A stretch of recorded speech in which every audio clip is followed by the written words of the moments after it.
بسم اللہ الرحمن الرحیم ان الحمد للہ نحمده ونستعینه ونستغفره من يهده اللہ فلا مضل له ومن يضلل فلا هادی له واشهد ان لا الہ الا اللہ وحدہ لا شریک له واشهد ان سیدنا ونبینا وحبیبنا وشفیعنا وقرۃ اعیننا محمدا عبدہ ورسولہ صلی اللہ تبارک و تعالی علیہ وعلی آلہ واصحابہ وازواجہ وذریتہ وبارک وسلم تسلیما کثیرا اما بعد فاعوذ باللہ من الشیطان الرجیم بسم اللہ الرحمن الرحیم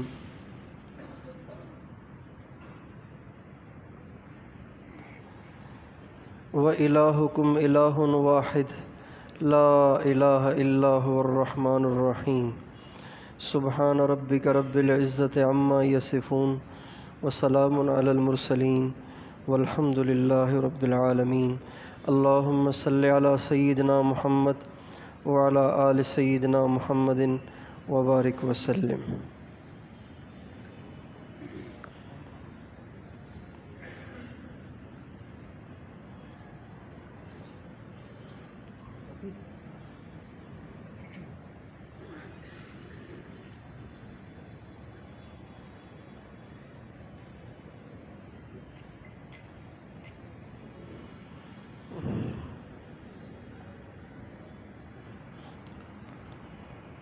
میرے محترم بھائی اور دوستو، اللہ تعالیٰ نے جس زندگی پر جزا اور سزا کا دار و مدار رکھا ہے، وہ زندگی انسان کو ایک ہی دفعہ ملتی ہے.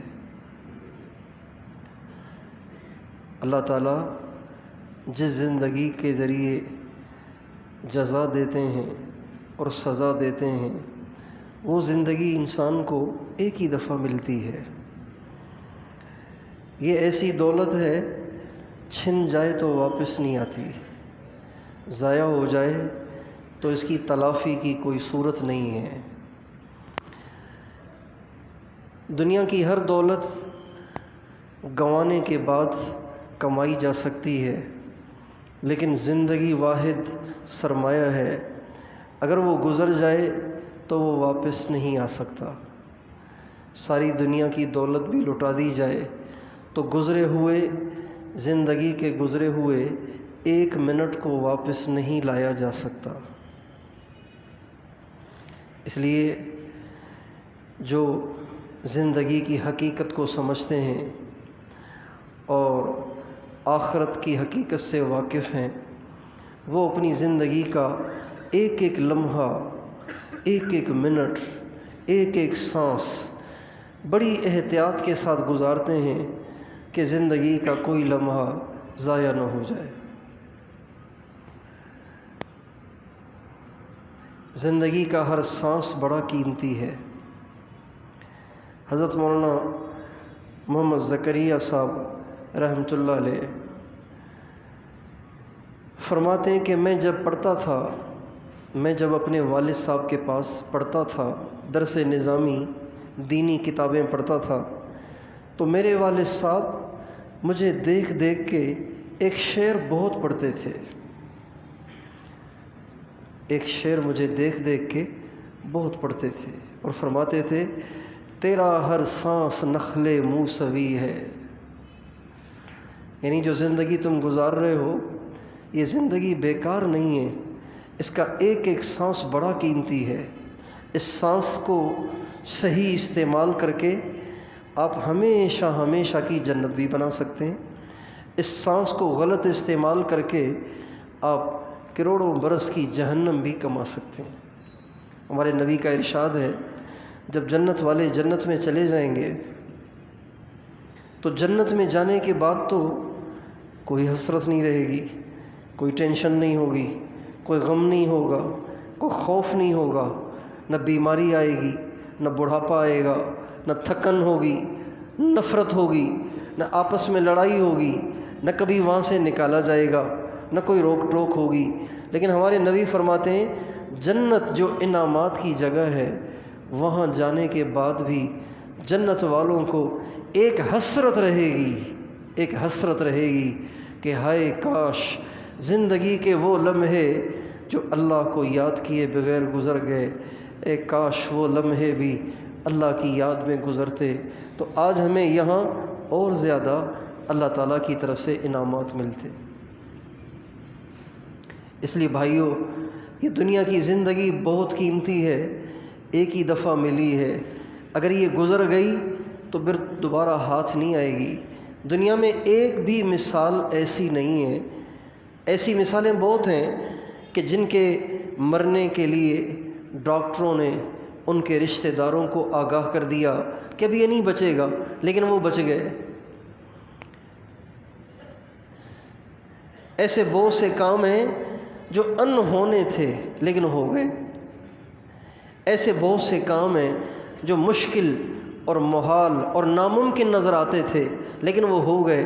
لیکن ایک مثال بھی ایسی نہیں ہے کہ کسی نے زندگی برباد کر دی ہو اور پھر کہا کہ سفارشیں کرا کے کوئی مال پیسہ لگا کے اپنی زندگی دوبارہ لے لی ہو، اپنی گزری ہوئی زندگی کو دوبارہ لے لیا ہو، ایسی ایک بھی مثال نہیں ہے۔ اس لیے دنیا کی زندگی ایک ہی دفعہ ملی ہے، اس کو سوچ سمجھ کے خرچ کرنا ہے۔ جس کے پاس تھوڑا سا اماؤنٹ ہو، تھوڑا سا سرمایہ ہو، تو وہ یہ چاہتا ہے کہ اس کو ایسی جگہ انویسٹ کیا جائے کہ جہاں سے زیادہ نفع ہو اور زیادہ آمدن ہو۔ جہاں تھوڑا نفع ہوگا وہاں نہیں لگائے گا، جہاں زیادہ نفع ہوگا اس میں لگائے گا۔ ایک آدمی کے پاس تھوڑا سا سرمایہ ہے، ایک کاروبار میں لگائے گا تو اسے ہزاروں کا نفع ہوگا، دوسرے کاروبار میں لگائے گا تو لاکھوں کا نفع ہوگا۔ لا محالہ ہر سمجھدار اپنے اس تھوڑے سے سرمایہ کو زیادہ نفع میں خرچ کرتا ہے۔ ہماری زندگی صرف ایک ہے، دو ہوتی نا تو ایک تو ہم دنیا کے جھمیلوں میں گزار دیتے، ایک زندگی کے لیے، ایک زندگی میں ہم یکسوئی کے ساتھ اللہ کو راضی کرتے، اللہ کی مرضی پہ چلتے۔ لیکن کیا کریں، اللہ تعالیٰ نے پیٹ بھی لگایا ہے، بیوی بھی لگائی ہے، بچے بھی لگائے ہیں، خواہشات بھی لگائی ہیں، دنیا بھی ساتھ لگائی ہے، کاروبار بھی ساتھ لگایا ہے، اور ادھر جنت کے مناظر بھی ہمیں قرآن میں دکھائے ہیں، اختیار دے دیا ہے۔ فمن شاء فلیؤمن ومن شاء فلیکفر، چاہو تو ناشکری کرو، چاہو تو ایمان لاؤ، چاہو تو اللہ کی مانو، چاہو تو نفس کی مانو۔ جنت بھی ہے، جہنم بھی ہے، دنیا بھی ہے، آخرت بھی ہے، فانی بھی ہے، باقی بھی ہے۔ دنیا کی فانی لذتیں بھی ہیں اور آخرت کے باقی انعامات بھی ہیں۔ چاہو تو چند دن کے مزے کر لو پھر جہنم کماؤ، اور چاہو تو چند دن اپنے نفس کو مار کے، اپنے نفس کی مخالفت کر کے، اپنے نفس کو کچل کر اللہ کی مانتے چلے جاؤ، اللہ کی مانتے چلے جاؤ، اور پھر جنت میں ہمیشہ ہمیشہ مزے کرو۔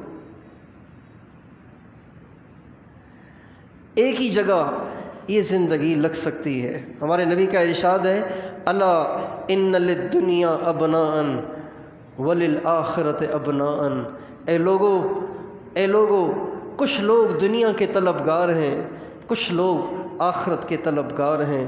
فکونوا من ابناء الدنیا ولا تکونوا، فکونوا من ابناء الآخرہ ولا تکونوا من ابناء الدنیا، تم دنیا کے طلبگار نہ بننا، اس لیے کہ دنیا تمہیں مل بھی گئی تو تمہارے ساتھ تھوڑی جائے گی۔ دنیا اگر تمہیں مل بھی گئی، سکندر اعظم نے ملکوں پہ ملک فتح کیے اور کھوپڑیوں کے مینار بنائے اور تباہی مچاتا ہوا اور زمین کو انسانوں کے خون سے سرخ کرتا ہوا، رنگین کرتا ہوا آگے بڑھتا چلا گیا۔ آدھی دنیا کا مالک بن کر جب عیاشی کا وقت آیا تو موت اسے اچک کر لے گئی۔ خواجہ عزیز الحسن مجذوب رحمۃ اللہ علیہ فرماتے ہیں، اجل نے نہ کسرا ہی چھوڑا نہ دارا، اسی سے سکندر صفات بہارا۔ کسریٰ بھی بڑا بادشاہ تھا، بڑا اس کا ڈنکا بجتا تھا، اور سکندر بھی بڑا فاتح تھا، اور دارا بھی بڑا ظالم جابر بادشاہ تھا۔ اس کے سامنے کسی کی نہیں چلتی تھی، وہ کسی کی نہیں سنتا تھا، لیکن جب اجل نے اس پہ وار کیا تو وہ اس سے بچ نہیں سکا۔ اجل نے نہ کسریٰ ہی چھوڑا نہ دارا، اسی سے سکندر سا فاتح بھی ہارا۔ ہر ایک لے کے کیا کیا نہ حسرت سے دھارا، پڑا رہ گیا سب یوں ہی ٹھاٹھ سارا۔ ان کے مفتوح علاقے تو موجود ہیں، لیکن ان کے فاتح اس دنیا سے چلے گئے، ان کی ہڈیاں بھی بے نام و نشان ہو گئیں، ان کی قبروں کے نام بھی مٹ گئے، ان کی قبروں کے نشان بھی مٹ گئے۔ بتائیے کتنے گھاٹے کا سودا کیا انہوں نے، جنہوں نے دنیا کی دوڑ لگائی، دنیا کو مقصد بنایا، دنیا کو اپنی منزل بنایا، اور عہدہ اور شہرت یہی ان کا معبود بنا رہا۔ دولت اور مال کے پیچھے وہ پاگل ہو کر ظلم و ستم لوگوں پہ ڈھانے لگے، تو بتائیے دنیا ان کے ساتھ گئی؟ دنیا تو یہیں پڑی ہوئی ہے، اور وہ قبروں میں چلے گئے۔ اس لیے چھوٹی سی زندگی ہے اور ایک ہی دفعہ ملی ہے، سوچ سمجھ کے ہمیں فیصلہ کرنا ہے کہ ہمیں کیا چاہیے، ہمیں اس دنیا کی زندگی کو لگا کر کھپا کر کیا کمانا ہے، کس کو پانا ہے۔ آیا دنیا کی دھن دولت کو پانا ہے؟ آیا حکومت کو پانا ہے؟ آیا پیسے کو پانا ہے؟ آیا شہرت کو پانا ہے؟ یا آیا اللہ کو پانا ہے؟ اللہ کو پانا ہے۔ یہ نہیں ہو سکتا کہ ہم دنیا کی بھی دوڑ لگائیں، اللہ کی بھی دوڑ لگائیں، دنیا کے بھی طالب بنیں، اللہ کے بھی طالب بنیں، دنیا بھی ہماری منزل ہو، اللہ بھی ہماری منزل ہو۔ ایسے نہیں ہو سکتا۔ منزل تو ایک ہی ہے، جو ادھر جا رہا ہے وہ ادھر نہیں جا رہا، جو ادھر جا رہا ہے وہ ادھر نہیں جا رہا۔ ہمارے نبی کا ارشاد ہے، ان الدنیا والآخرۃ ذرتان، یہ دنیا ایک خاوند، دنیا اور آخرت یہ ایک خاوند کی دو بیویاں ہیں، ایک کو راضی کرو گے دوسری ضرور اٹھ جائے گی، اور دوسری کو راضی کرو گے پہلی ضرور روٹ جائے گی۔ اگر کوئی اللہ کو مطلوب بنائے گا، اللہ کو منزل بنائے گا، اللہ کو مقصود بنائے گا، اللہ سے دل لگائے گا، اللہ کو ڈھونڈے گا اور اللہ کی تلاش کرے گا اور اللہ کو پائے گا، تو وہ دنیا کو نہیں پا سکتا، وہ دنیا کو مطلوب نہیں بنا سکتا، دنیا کا طالب نہیں بن سکتا۔ میرے دوستو، اللہ تعالیٰ نے ہر ایک انسان کو اس کا اختیار دیا ہے۔ ساری دنیا کے سارے انسانوں کے پاس اس کا پورا اختیار ہے۔ چاہو تو اللہ کے طالب بنو، چاہو تو پیسے کے طالب بنو۔ سوچ سمجھ کے ہمیں فیصلہ کرنا ہے، سوچ سمجھ کے فیصلہ کرنا ہے۔ ایک نوجوان شادی کرتا ہے، اس کے سامنے چند رشتے ہوتے ہیں، وہ ایک رشتے کو ذہن میں لے کر استخارہ کرتا ہے کہ یہ میرے لیے بہتر ہے کہ نہیں، پھر دوسرے رشتے کو ذہن میں لے کر استخارہ کرتا ہے۔ لوگ استخارے کرواتے ہیں، استخارے کروانے نہیں چاہیے، استخارے کرنے چاہیے۔ ہمیں بھی لوگ کہتے ہیں، اجی مولانا صاحب میری بیٹی کا اچھا رشتہ آیا ہے، آپ استخارہ کر کے دے دیں کہ ہمارے لیے بہتر ہے کہ نہیں ہے۔ استخارے کروائے نہیں جاتے، استخارے کیے جاتے ہیں۔ ہمارے نبی کی سنت استخارہ کروانا نہیں ہے، استخارہ کرنا ہے۔ ہمارے نبی کی دعا ہے جو استخارے کی آپ نے صحابہ کو سکھائی ہے، وہ یہ ہے، اللہم انی استخیرک بعلمک واستقدرک بقدرتک واسألک من فضلک العظیم فإنک تقدر ولا اقدر وتعلم ولا اعلم وانت علام الغیوب اللہم ان کنت تعلم ان هذا الامر خیر لی فی دینی ومعاشی وعاقبت امری فاقدرہ لی ویسرہ لی ثم بارک لی فیہ۔ یہ پوری دعا ہے۔ وَإِن كُنْتَ تَعْلَمُ أَنَّ هَذَا الْأَمْرَ شَرٌّ لِّي فِي دِينِي وَمَعَاشِي وَعَاقِبَةِ أَمْرِي فَاصْرِفْهُ عَنِّي وَاصْرِفْنِي عَنْهُ وَاقْدِرْ لِي الْخَيْرَ حَيْثُ كَانَ ثُمَّ أَرْضِنِي بِهِ۔ یہ ہمارے نبی کی دعا ہے۔ اس میں ہمارے نبی نے امت کو سکھایا ہے کہ جب کسی کام میں تردد ہو کہ خیر ہے یا شر ہے، تو اس طرح سے اللہ سے مانگو کہ اللہ تو مجھے سجھا کہ میرے لیے بہتر کس میں ہے۔ حضرت امام ربانی مجدد الف ثانی رحمۃ اللہ علیہ فرماتے ہیں کہ جس کو کسی کام میں تردد ہو اس کو چاہیے کہ رات کو سونے سے پہلے 2 رکعت نفل پڑھے، اس کے بعد یہ دعا مانگے، اس کام کو ذہن میں لے کر اور سو جائے۔ پھر صبح کو دیکھے کہ رجحان کس طرف ہے، سمجھ میں نہ آئے ایک دن اور کرے، ایک دن اور کرے، ایک دن اور کرے، زیادہ سے زیادہ 7 دن تک کرے۔ 7 دن کے بعد اس کا دل ایک طرف مائل ہو جائے گا۔ کو خوابہ مانا ضروری نہیں ہے۔ تو لوگ استخارہ کرتے ہیں نا کہ یہ بہتر ہے یا یہ بہتر ہے، تو یہ ہم سب کے لیے سوچنے کا مقام ہے کہ اب مجھے کس کو مطلوب بنانا ہے، کس کو پانے کی کوشش کرنی ہے، اور کس کا میں نے طالب بننا ہے۔ اور دونوں مطلوبوں کے طالبوں کا انجام بھی دیکھنا چاہیے کہ اس کے طالبوں کا انجام کیا ہوا، اس کے طالبوں کا انجام کیا ہوا، دنیا کے طلبگاروں کا انجام کیا ہوا۔ قرآن بھرا پڑا ہے، حدیث بھری پڑی ہے، تاریخ بھری پڑی ہے، اور دنیا کے آج کے اخبار بھی بھرے پڑے ہیں۔ سارے چینلوں پہ یہ باتیں چل رہی ہیں کہ دنیا کے طلبگاروں کا انجام کیا ہوا۔ ساری زندگی لگائی دنیا کمانے میں اور دنیا کو پانے میں، اور جب جانے کا وقت آیا تو ایک پیسہ بھی ساتھ نہیں گیا، کپڑے بھی اتار دیے گئے، اور پراپرٹیاں تقسیم ہو گئیں، اور بیویوں نے دوسرے نکاح کر لیے، اور بچے پراپرٹیوں پہ ہی لڑتے رہے، اور بچوں کے پاس ٹائم ہی نہیں کہ باپ کی قبر پہ آ کے فاتحہ پڑھیں، اور اگلی نسل کو اپنے دادا کی قبر بھی معلوم نہیں ہوتی کہ میرے دادا صاحب کی قبر کہاں ہے۔ دنیا کے طلبگاروں کا انجام کیا ہوا؟ آپ فرعون کو دیکھیں، قارون کو دیکھیں، اور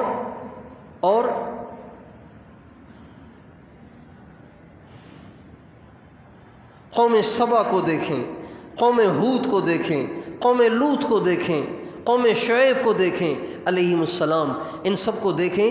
اللہ تعالیٰ نے ان کا کیا حشر کیا۔ یہ سب کے سب دنیا کے طلبگار تھے، اور جو اللہ کے طالب بنے ان کا مطلوب اللہ کے سوا کچھ نہیں تھا، ان کا مطلوب روٹی نہیں تھی، ان کا مطلوب پیسہ نہیں تھا۔ اب ان کا انجام بھی دیکھیں۔ یہ آپ کے کراچی میں عبداللہ شاہ غازی کا جو مزار ہے، یہ کوئی وڈیرے تھے، یہ کوئی چودھری تھے، یہ کوئی اپنے علاقے کے ایم پی اور ایم این اے تھے، یہ کوئی ہر سال الیکشن میں کھڑے ہوتے تھے، پھر الیکشن میں جیتتے تھے، اور پھر یہ وزیر بنے اور صدر بنے اور بادشاہ بنے؟ کچھ بھی نہیں۔ لیکن صدیاں بعد بھی آج بھی دنیا ان کی عزت کرتی ہے۔ آپ کے سندھ میں لال شہباز قلندر، آپ کے سندھ میں شاہ عبداللطیف بھٹائی، آپ کے سندھ میں اور ہزاروں اہل اللہ، آپ کے پاکستان میں ہزاروں اہل اللہ، اور حضرت بلال، حضرت خباب، حضرت عمار، حضرت سمیہ، حضرت یاسر، یہ سارے ہمارے نبی کے غریب غربا صحابہ، فقیر مسکین صحابہ۔ ابو ہریرہ کو دیکھ لیجئے، کہتے ہیں میری غربت کا حال یہ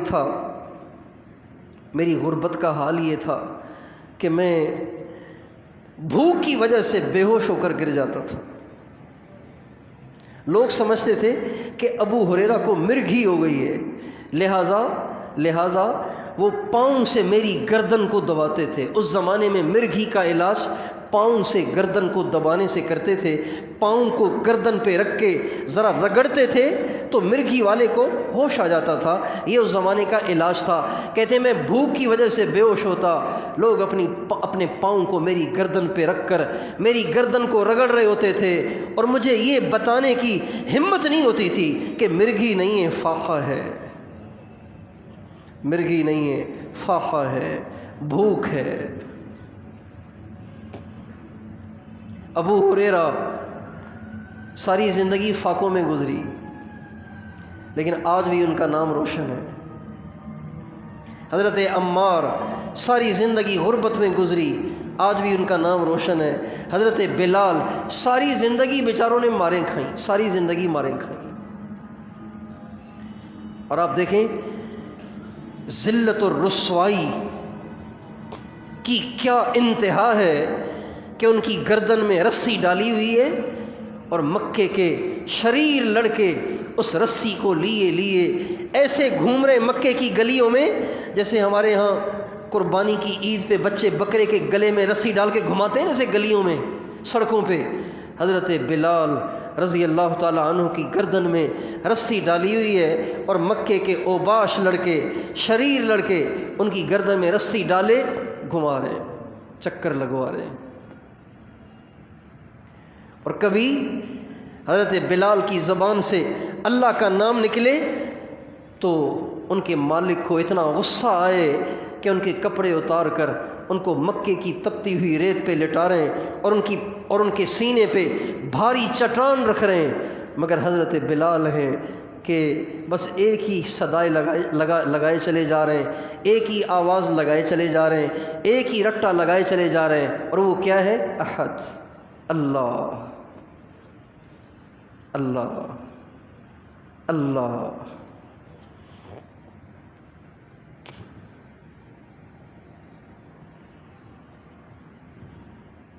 آپ علیہ السلام نے فرمایا کہ کل قیامت کے دن انا اول من شق عنہ الارض، آپ نے فرمایا قیامت کے دن لوگوں کو قبروں سے نکالا جائے گا نا، سب سے پہلے قبر سے مجھے نکالا جائے گا، اور میرے دائیں طرف سے ابو بکر اٹھیں گے، میرے بائیں طرف سے عمر اٹھیں گے، اور میرے قدموں سے حضرت بلال اٹھیں گے۔ تو قدموں میں دفن تھوڑی ہیں، قدموں میں تو حضرت عیسیٰ آ کر دفن ہوں گے۔ حضرت عیسیٰ علیہ السلام جب آئیں گے 40 برس اس دنیا میں رہیں گے، اس کے بعد مدینے میں ہمارے آقا کے قدموں میں دفن ہوں گے۔ لیکن قیامت کے دن جب ہمارے نبی کو اٹھایا جائے گا تو قدموں سے حضرت عیسیٰ نہیں، حضرت بلال اٹھیں گے۔ آپ فرماتے ہیں جب حضرت بلال میرے قدموں سے اٹھیں گے تو بلال آگے آگے چل رہے ہوں گے، ہم بلال کے پیچھے پیچھے جا رہے ہوں گے، اور بلال محشر کے میدان میں بھی اذان دیتے ہوئے چل رہے ہوں گے، اذان دیتے ہوئے چل رہے ہوں گے۔ آپ نے فرمایا ان الجنت حرمت علی الانبیاء حتی ادخلها وانها لمحرمۃ علی الامم حتی تدخلها امتی، جنت سارے نبیوں پہ حرام جب تک میں نہ جاؤں، ساری امتوں پہ حرام جب تک میری امت نہ جائے۔ یعنی جنت کا جو افتتاح ہوگا نا، افتتاح بڑے لوگوں سے کرایا جاتا ہے نا، افتتاح بڑے لوگوں سے کرایا جاتا ہے۔ آپ فرماتے ہیں جنت کا افتتاح اللہ مجھ سے کرائے گا۔ اس کے لیے کیا ہوگا؟ ایک خوبصورت اونٹنی لائی جائے گی، اس اونٹنی پہ مجھے بٹھایا جائے گا، اعزاز اکرام کے ساتھ مجھے اونٹنی پہ بٹھایا جائے گا۔ اس اونٹنی کی جو نکیل ہوگی نا وہ لٹک رہی ہوگی، تو محشر کے میدان میں اعلان ہوگا بلال کہاں ہے جس نے میرے محبوب کی دنیا میں خدمت کی؟ آج میرے آقا میرے نبی کی اونٹنی کی مہار کو پکڑنے کی خدمت بھی بلال کو دی جائے گی۔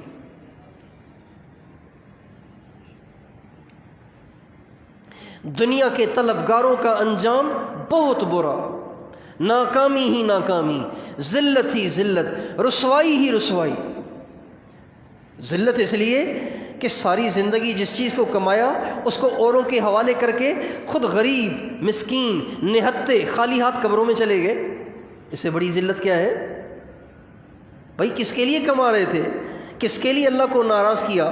کس کے لیے تم نے حرام کمایا؟ کس کے لیے تم نے اللہ کو ناراض کیا؟ کس کے لیے تم نے اپنی آخرت کو برباد کیا؟ اپنے لیے، اوروں کے لیے؟ جہنم خود کمائی اور مزے اوروں نے کیے۔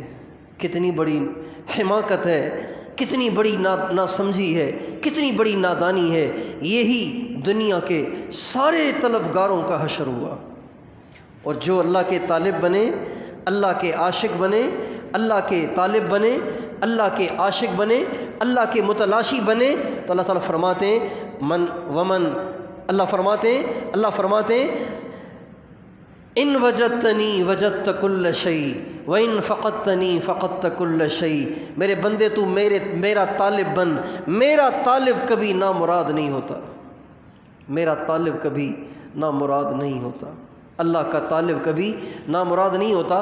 بہت سے لوگ ہوتے ہیں جن کو شہرت کا بڑا شوق ہوتا ہے، لیکن ساری زندگی شہرت کے لیے ہیلے بہانے کر کر کے مر جاتے ہیں اور گمنامی کی زندگی گزار کے مر جاتے ہیں۔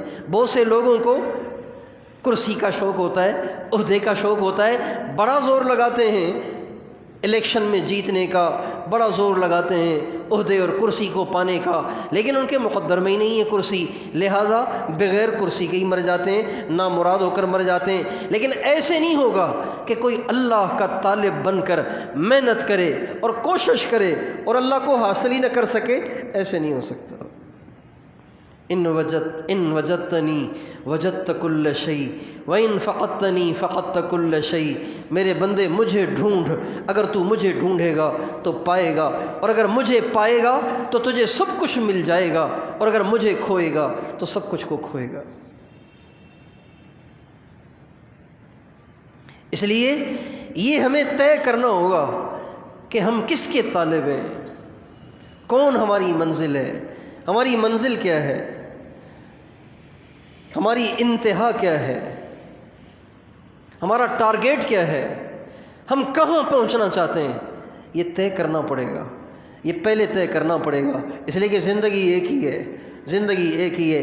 آج ساری دنیا کے سارے انسانوں نے، اس میں مسلمان بھی ہیں، کافر بھی ہیں، سب کے سب نے یہ طے کر رکھا ہے کہ ہمیں ایک نمبر مالدار بننا ہے، ایک نمبر مالدار بننا ہے۔ جو ڈاکٹر بن رہے ہیں اس لیے نہیں بن رہے کہ کسی مجبور کی دعائیں لیں گے، اس لیے نہیں بن رہے مالدار بننے کے شوق میں ڈاکٹر بن رہے ہیں۔ جو انجینئر بن رہے ہیں وہ اس لیے بن رہے ہیں، اس لیے نہیں بن رہے کہ ملک کی خدمت کریں گے، اس لیے بن رہے ہیں کہ مالدار بن جائیں۔ جو دکان کھول کے بیٹھے ہوئے ہیں وہ اس لیے نہیں کہ مخلوق کے کام آئیں، وہ اس لیے کہ مالدار بن جائیں۔ مزدور مزدوری کر رہا ہے، دکاندار کاروبار کر رہا ہے، ملازم ملازمت کر رہا ہے، اور یہ سارے سیاستدان جو الیکشن میں کھڑے ہوتے ہیں اور اپنی ہی تشہیر کرتے ہیں، یہ بھی سب کے سب مالدار بننے کے شوق میں ہیں۔ ان کو کوئی مخلوق کی فکر تھوڑی ہے، ملک کی پریشانی تھوڑی ہے کہ ملک میں اچھا نظام آئے اور انسانوں کو راحت ملے، انسانوں کے دکھ درد دور ہوں۔ یہ سب کے سب دنیا کے طلبگار ہیں، خالص سیاسی جماعتیں۔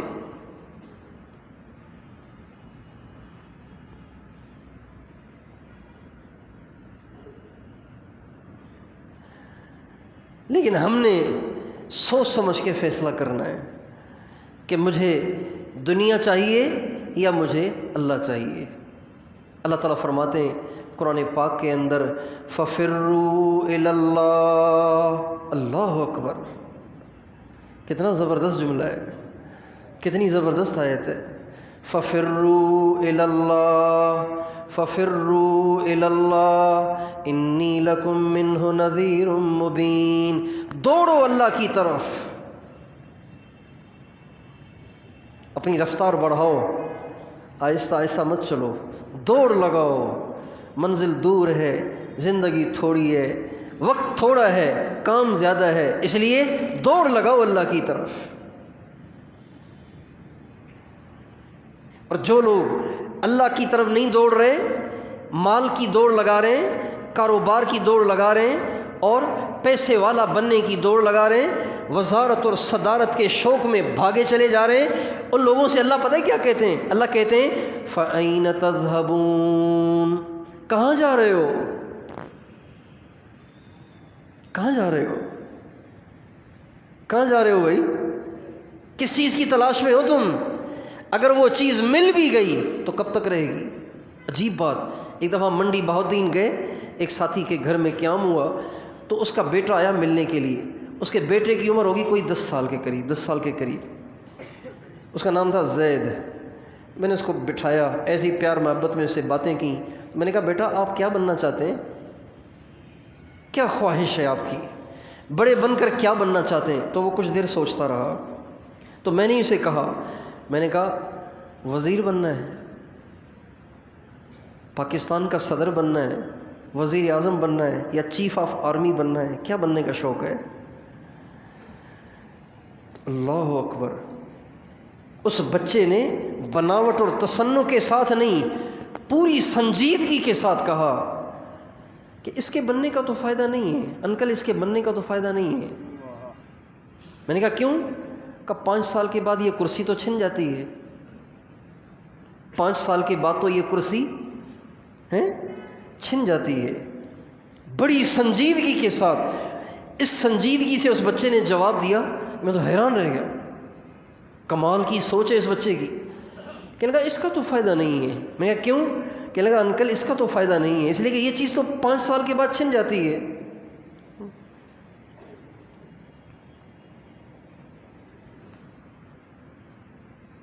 کتنے پڑھے لکھے پاگل ہوئے ہوئے ہیں، کتنے دانشور پاگل ہوئے ہوئے ہیں کرسی کے شوق میں، اور پچھلے کرسی والوں سے سبق حاصل نہیں کرتے۔ اس لیے زندگی ایک ہے، زندگی ایک ہے، اس کا فیصلہ ہمیں کرنا ہے کہ ہمیں اس زندگی میں کیا کمانا ہے۔ اپنے قبلے کو ٹھیک کرنا ہے، اپنی منزل کو درست کرنا ہے کہ ہمیں کیا چاہیے، ہمیں کیا چاہیے۔ کرسی مل بھی گئی تو ہمیشہ نہیں رہے گی، مالدار ہم بن بھی گئے تو ہمیشہ نہیں رہیں گے، جاگیردار سارے کراچی کے مالک ہم بن بھی گئے تو سارا کراچی کہاں لے کر جائیں گے؟ کراچی تو یہیں پڑا ہوگا۔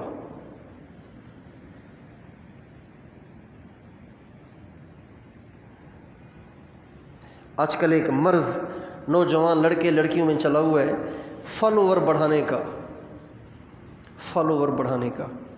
اپنی تصویر چھوڑ دیتے ہیں انٹرنیٹ پہ، پھر خود ہی چیک کرتے ہیں کتنے لائکس ہیں، کتنے فالوور ہیں۔ کیسے پاگل پنے کی باتیں ہیں۔ اگر کسی کے فالوور کروڑوں میں ہو بھی گئے، فائدہ کیا ہوگا؟ یہ مرنے لگے گا تو یہ فالوور بچائیں گے اسے؟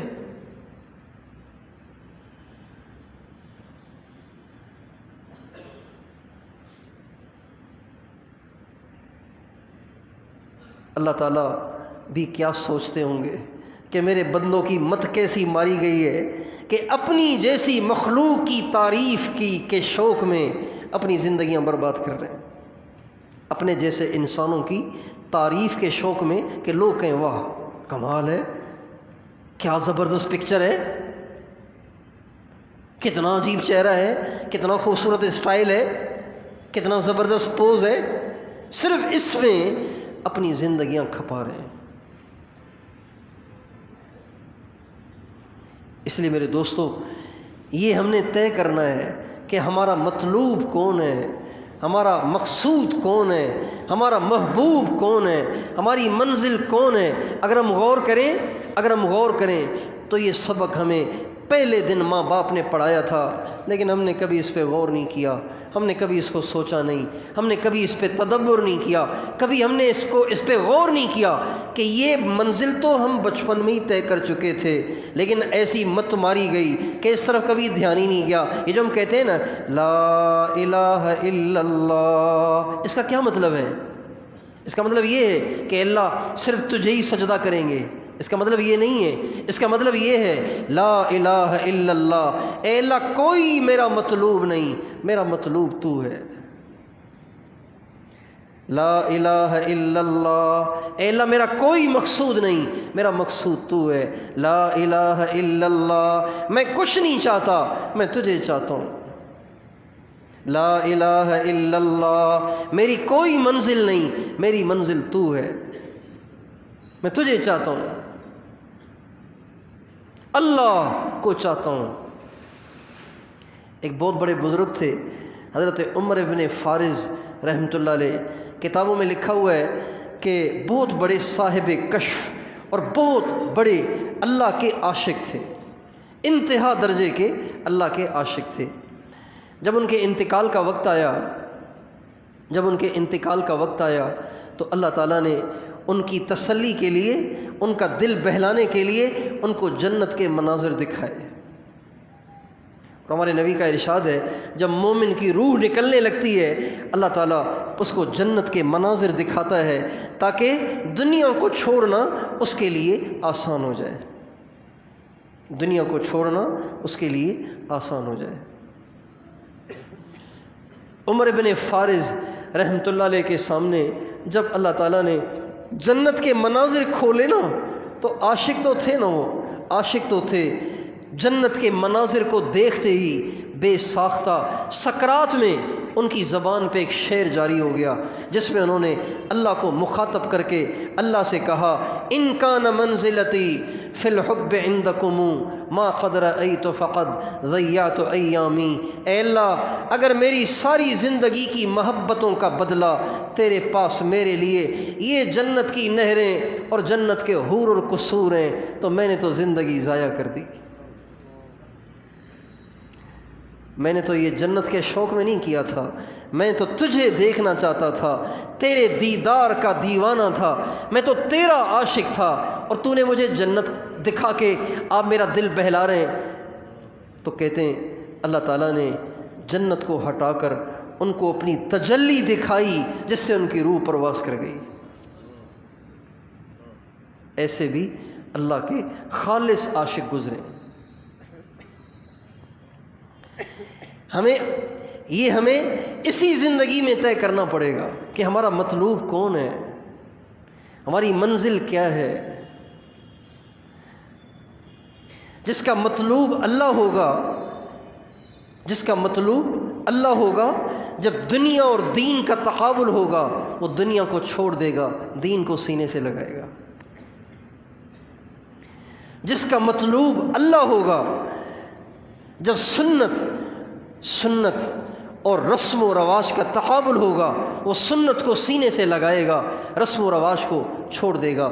جس کا مطلوب اللہ ہوگا، جس کا مطلوب اللہ ہوگا، جس کا مطلوب اللہ ہوگا وہ کبھی لوگوں کے لان تان سے متاثر ہو کر دین سے دست بردار نہیں ہوگا، بلکہ وہ لوگوں کی گالیاں بھی سنے گا، تانے بھی سنے گا، کڑوی کسیلی باتیں بھی سنے گا، لیکن دین سے چمٹا رہے گا۔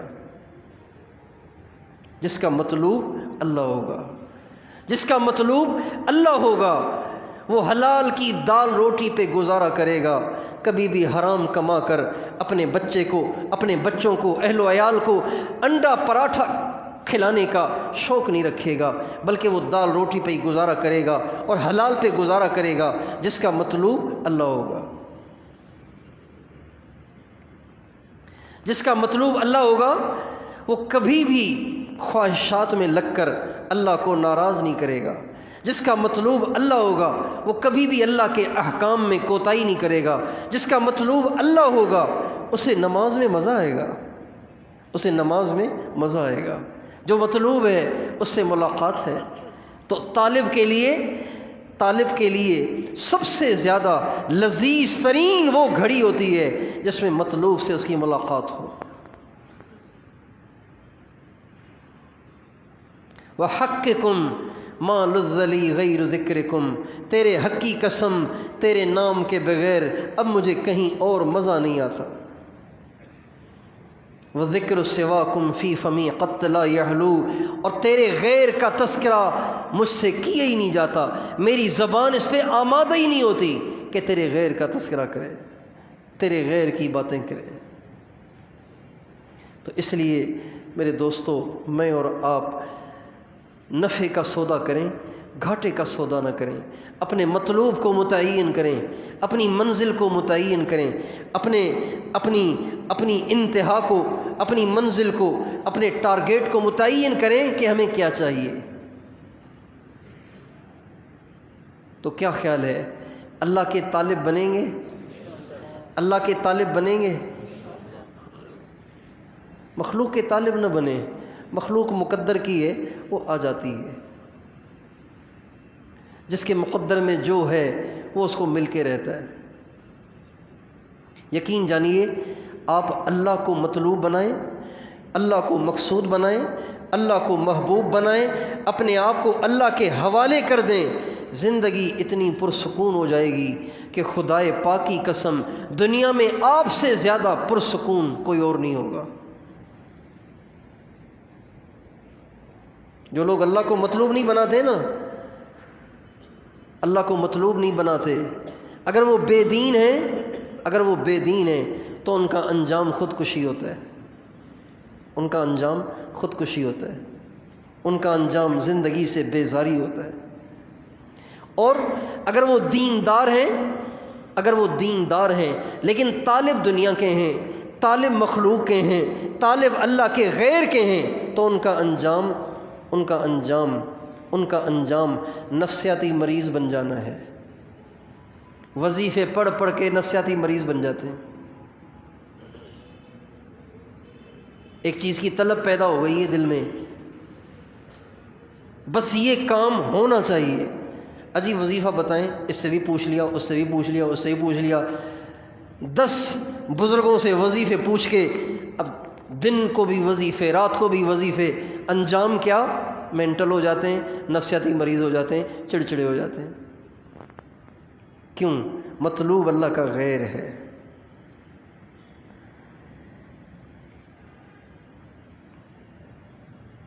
بھائی آپ کیوں اللہ کے پیچھے پڑ گئے ہیں کہ بس یہ مجھے ضرور چاہیے؟ آپ کیوں نہیں اللہ سے کہتے اللہ میں تیرے حوالے، جو تیری مرضی، میرے لیے بہتر ہے تو کر دے، نہیں بہتر تو میری ضد نہیں ہے، میری ضد نہیں ہے۔ آپ حکیم بھی ہیں، علیم بھی ہیں، آپ کو پتہ ہے کہ مجھے اولاد ہونی چاہیے کہ نہیں ہونی چاہیے، آپ کو پتہ ہے کہ مجھے مالدار ہونا چاہیے، غریب ہونا چاہیے، آپ کو پتہ ہے کہ مجھے صحت مند ہونا چاہیے، بیمار ہونا چاہیے، آپ کو پتہ ہے کہ مجھے یہ چیز ملنی چاہیے یا نہیں ملنی چاہیے، آپ کو پتہ ہے کہ یہاں میرا رشتہ ہونا چاہیے یا نہیں ہونا چاہیے۔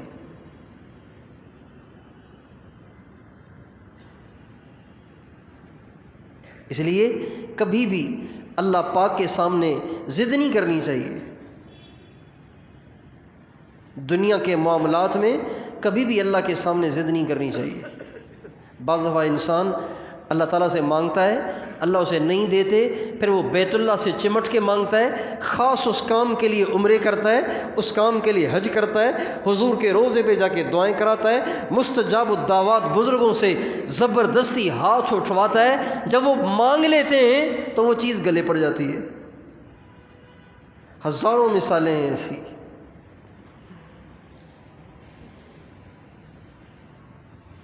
اور ان کی مثال بالکل اس نا سمجھ کی سی ہے جس کے گھر کے سامنے ایک جوگی آیا اور اس نے سانپ کو نکالا اور اس نے مرلی بجائی تو وہ سانپ ناچنے لگا، اس سانپ کا ناچنا اس کو پسند آیا اور اس کا چتکمبرا کلر اس کو پسند آیا، تو کہنے لگا تھوڑی دیر کے لیے میں پکڑ لوں اس کو، اور نہیں بھائی یہ سانپ ہے، کہ نہیں مہربانی کریں، آپ کو اللہ کا واسطہ، حضور کا واسطہ، کہ پکڑ لو بھائی۔ پکڑا تو اس لیے جو اللہ کا طالب ہوگا وہ کبھی بھی اللہ پاک کے سامنے دنیا کی چیزوں میں، دنیا کے ساز و سامان میں ضد نہیں کرے گا، وہ کہے گا اللہ میری خواہش تو یہ ہے، باقی آپ کی مرضی۔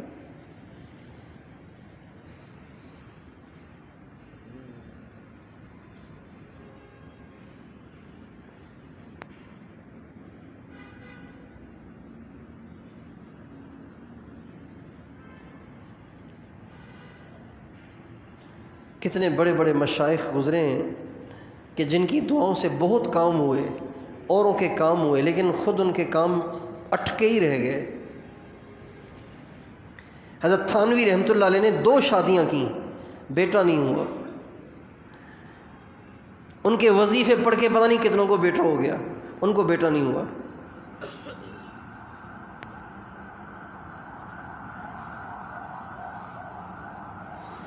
اس لیے اگر ہم اس بات کو طے کر لیں، اس بات کا تہیہ کر لیں، بس مجھے وہ چاہیے، وہ راضی ہو جائے، ٹھیک ہے، تو زندگی بڑی پرسکون ہو جائے گی، آخرت بھی سنور جائے گی۔ تو میں بھی اس کی نیت کرتا ہوں کہ آج کے بعد میرا مطلوب اللہ ہے، آپ بھی اس کی نیت کر لیں، ٹھیک ہے انشاءاللہ۔ کس کو مطلوب بنائیں گے؟ کس کو مطلوب بنائیں گے؟ مزے سے لینا اللہ کا نام. کس کو مطلوب بنائیں گے؟ اللہ. کس کو مطلوب بنائیں گے؟ اللہ، جس کا نام اتنا مزیدار ہے. جب وہ ملے گا تو کتنا مزہ آئے گا. جس کے نام کی برکت سے بگڑے کام بن جاتے ہیں، مشکلیں آسان ہو جاتی ہیں. جب وہ خود ساتھ ہو جائے تو کتنا مزہ آئے گا.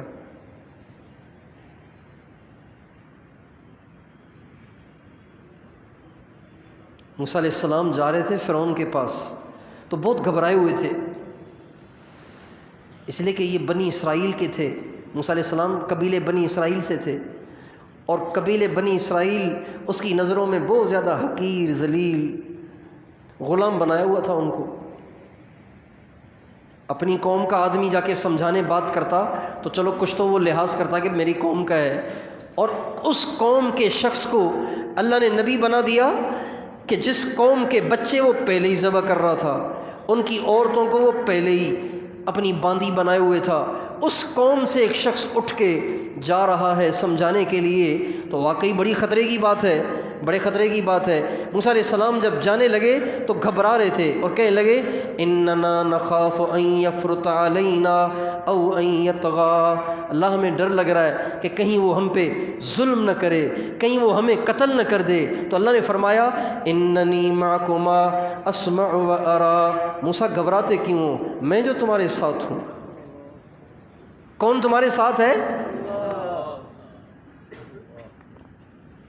موسیٰ علیہ السلام جب بنی اسرائیل کو لے کر بحر کلزم کو پار کرنے لگے اور ابھی بحر کلزم کے کنارے کھڑے ہوئے ہیں، تو راتوں رات نکلے تھے. جب صبح کا اجالا ہوا تو دیکھا کہ فرعون بھی اپنے لاؤ لشکر کو لے کر آ رہا ہے. اب ادھر سامنے فرعون اور اس کی 16 لاکھ فوج، اور ادھر سمندر اور آگے اس کی موجیں.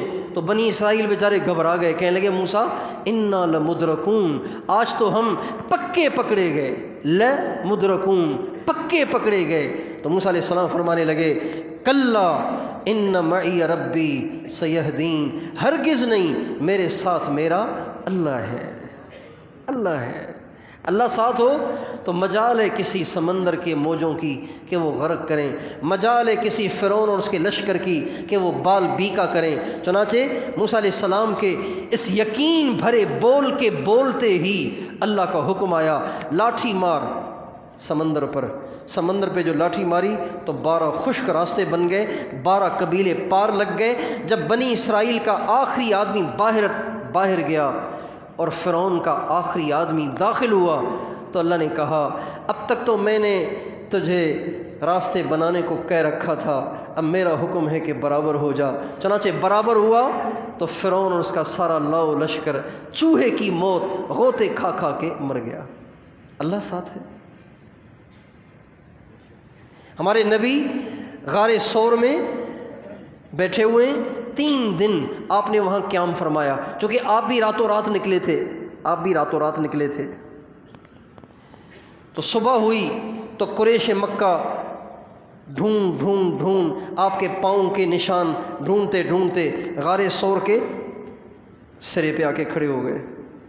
اب یہ کھڑے ہوئے ہیں اور ان کے پاؤں حضور کو بھی نظر آ رہے ہیں اور حضرت ابوبکر صدیق کو بھی نظر آ رہے ہیں. تو حضرت ابوبکر صدیق کہنے لگے لو ان احدہم نظر تحت قدمیہ لابصرنا. یا رسول اللہ اگر ان میں سے کوئی ذرا جھک کر اندر جھانک لے گا تو وہ تو پکڑ لے گا. تو پھر یا رسول اللہ اپنی جان کی فکر نہیں ہے، مجھے پریشانی اس بات کی ہے کہ اگر وہ آپ کو نقصان پہنچائیں تو کیا ہوگا، میں اکیلا تو کچھ کر نہیں پاؤں گا. آپ علیہ السلام نے فرمایا ما ظنک یا ابا بکر باثنین اللہ ثالثہما. ابو بکر تیرا کیا گمان ہے ان 2 کے بارے میں جن کے ساتھ تیسرا اللہ ہے.